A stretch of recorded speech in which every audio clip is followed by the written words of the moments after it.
Je fais cette vidéo pour vous parler de ma pile à lire pour le mois prochain, c'est-à-dire pour le mois de mai. J'ai prévu quelques romans, quelques BD. Je vais me faire majoritairement des sagas et des sagas de manga. Donc je commence par vous parler de mes challenges de lecture que je fais sur Instagram. Il y en a un que je fais, c'est La Terre du Milieu de Héloïse Michael. Là, à l'heure actuelle, on a eu la proposition du thème, c'est-à-dire l'auto-édition, mais on ne sait pas encore quel choix ça va être. Donc je ne peux pas vous dire, mais ça va être sûrement du coup un roman. Le deuxième challenge de lecture que je fais sur Instagram, c'est Pioche dans ma palle, qui est fait par Les Passions de Lulu et Mel Bookin. Celui-ci, il m'a été choisi, c'est un roman. Donc c'est Immortal Instrument Renaissance tome 2. Cette saga, je ne sais pas si vous voyez, je l'adore, j'en ai beaucoup, mais l'auteur s'est mis depuis le tome 6 à faire des énormes pavasses et j'avoue que ça motive pas trop à rentrer dedans, bien que j'adore l'univers et que j'adore les personnages. Mais donc il va falloir que je me remette dans cette série. Je l'ai arrêtée il y a déjà plusieurs années. Très déçue de la série et très déçue du film qui n'a pas été poursuivi pourtant. Donc voilà, j'ai hâte de me remettre dedans, même si j'avoue que le pavasse me fait un petit peu peur. Je vous avais dit qu'il y avait 2 livres que je traînais depuis un moment et que je mets dans mes pales de chaque mois et que je n'arrive pas à les lire. Cette fois-ci, j'ai réussi, vous voyez, n'écoute que moi, j'ai réussi à le lire ce mois-ci. Mais le deuxième que j'avais prévu, et là, et le royaume, et les 4 royaumes, pardon, j'ai pas réussi à lire. Et à l'heure où on l'a vu, j'ai encore 2 autres mots à lire, je ne pense pas que je pourrais le lire d'ici là. Donc je le remets dans ma palle prochaine, dans ma palle du mois de mai, en espérant que cette fois-ci, j'arrive enfin à pouvoir le lire. Bon, vu que j'ai majoritairement de la BD, du manga, je pense que je vais peut-être réussir. Après, vu le pavasse que je vais me taper, je sais pas si je serai motivée, mais celui-là, il est très court. Donc, on a bon espoir.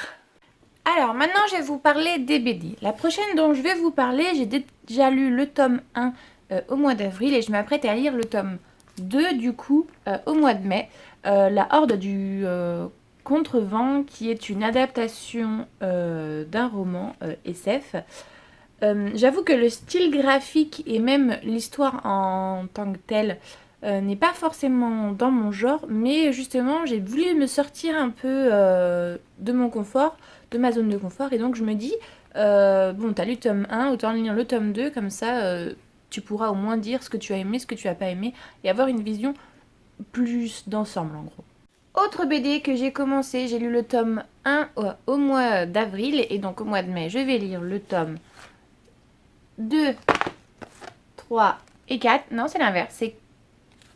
C'est 2, 3 et 4. Donc voilà, c'est sur des jeunes, on les voit pas tous, qui ont en fait chacune une particularité, pardon. C'est une résidence avec 7 jeunes, je crois. Il y a un fantôme, un loup-garou, un vampire, une élémentaire, enfin bref, ils sont chacun d'une espèce différente et on va voir comment ils vont cohabiter et comment devenir amis et sûrement affronter des gens pas gentils.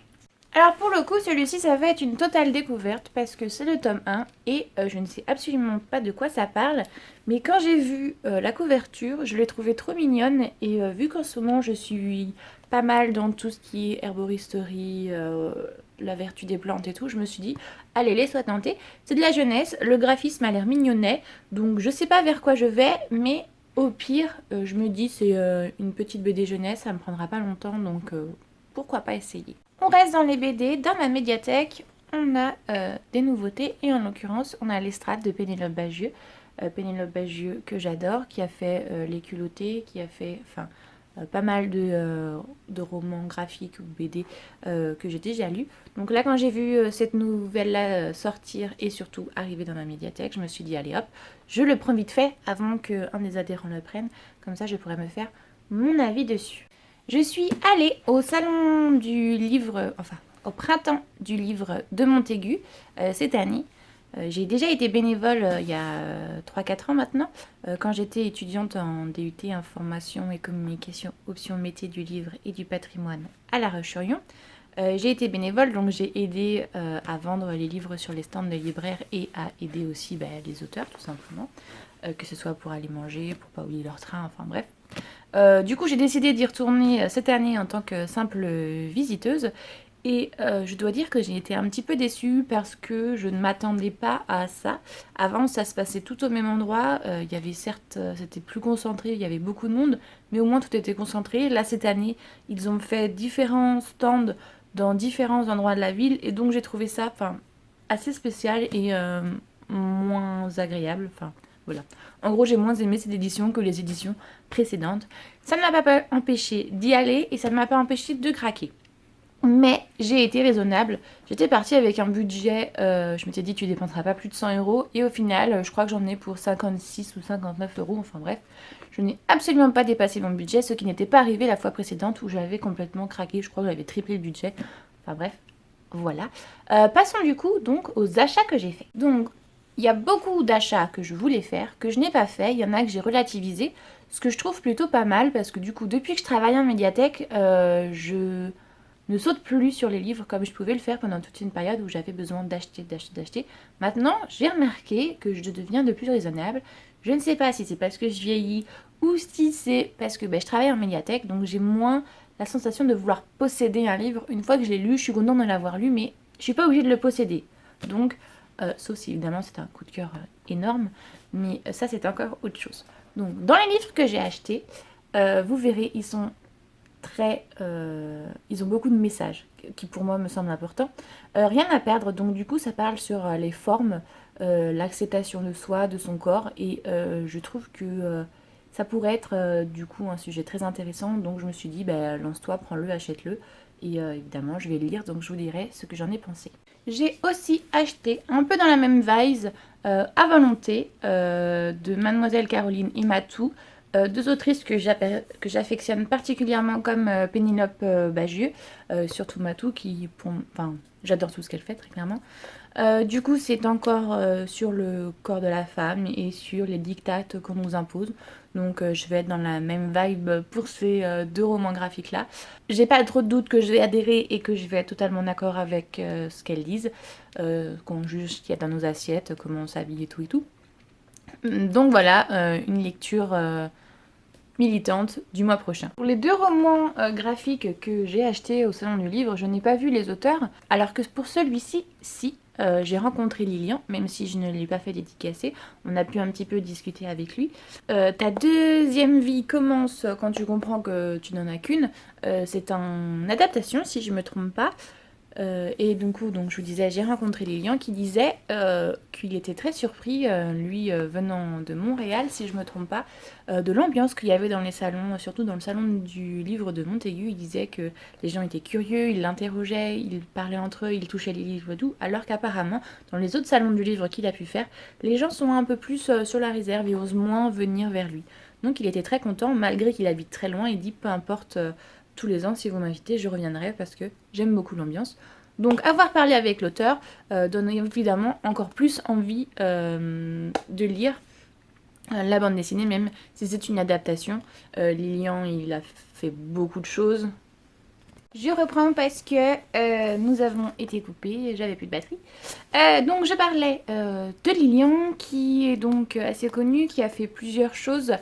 Donc je crois la quête d'Ewilan, une saga qui est aussi une adaptation. Il a dû faire Les Géants, si je me trompe pas.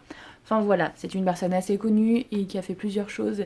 Et j'ai vraiment aimé discuter avec lui, avoir son point de vue et voir qu'il était accessible, qu'il n'avait pas la grosse tête. On va pouvoir maintenant passer au manga. Alors, à l'heure actuelle, je suis en train de lire L'Atelier des Sorciers. J'espère avoir fini au mois d'avril.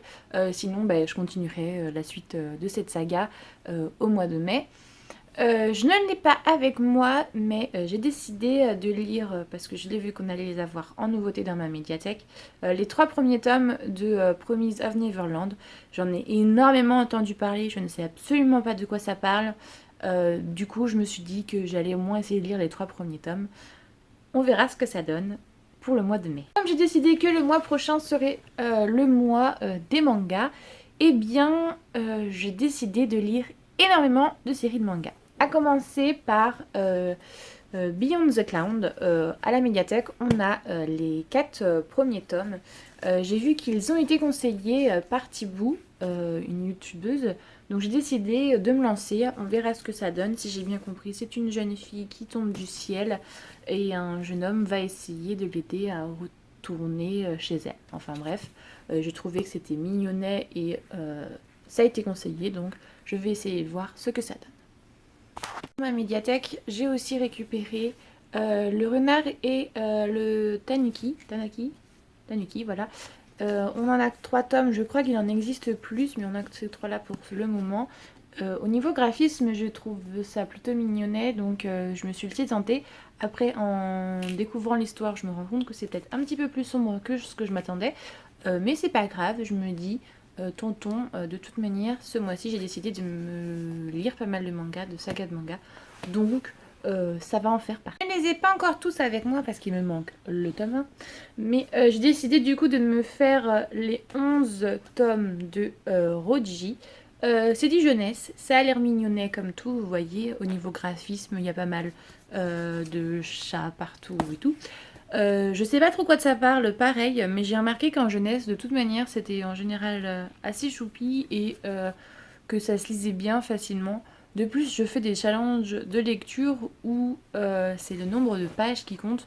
Donc on va dire que quand vous avez des pages comme ça avec pas trop de texte, ça va assez vite à lire. Et du coup, je gagne un max de points, je l'avoue. Ce n'est pas de la triche puisque c'est comme ça que le challenge a été fait. Et du coup, moi, ça m'arrange bien aussi. Ça me permet de lire pas mal de BD ou de manga jeunesse où ça va très vite à lire. Je gagne un max de points pour mon équipe. Je suis contente. J'en ai aussi entendu parler par Thibou, Enfants loups. Là j'ai que le tome 2 et 3, j'attends que le tome 1 rentre dans ma médiathèque, puisqu'il a été emprunté par quelqu'un. C'est l'histoire d'une jeune femme, si je ne me trompe pas, qui va avoir une relation avec un loup ou un loup-garou, je sais plus trop, et qui du coup va avoir des enfants hybrides. À part ça, je sais pas trop de quoi ça parle, et ça a été conseillé encore une fois par Thibou, donc en général je suis plutôt d'accord avec ce qu'elle dit, même si elle est plus dans une vibe creepy des fois que moi j'adhère pas du tout. Et voilà, c'est tout ce que j'ai à vous montrer pour le moment, pour ma palle du mois de mai. Mais je mets un petit avertissement que je compte lire encore plein d'autres choses, en l'occurrence pas mal de mangas. Cette fois-ci peut-être plus dans le rayon adulte. Le problème c'est que là, comme vous avez vu, j'ai déjà fait plein d'emprunts. Je crois que sur ma carte de prêt, je dois être à 45, même peut-être bien 50 emprunts. Donc je vais attendre d'avoir lu tout ça. Pour pouvoir emprunter le reste que je veux emprunter. En l'occurrence, là, j'ai pas mal tapé dans les mangas jeunesse. Et après, je vais m'attaquer aux mangas adultes. Mais on verra, selon le mois de mai, comment je m'organise.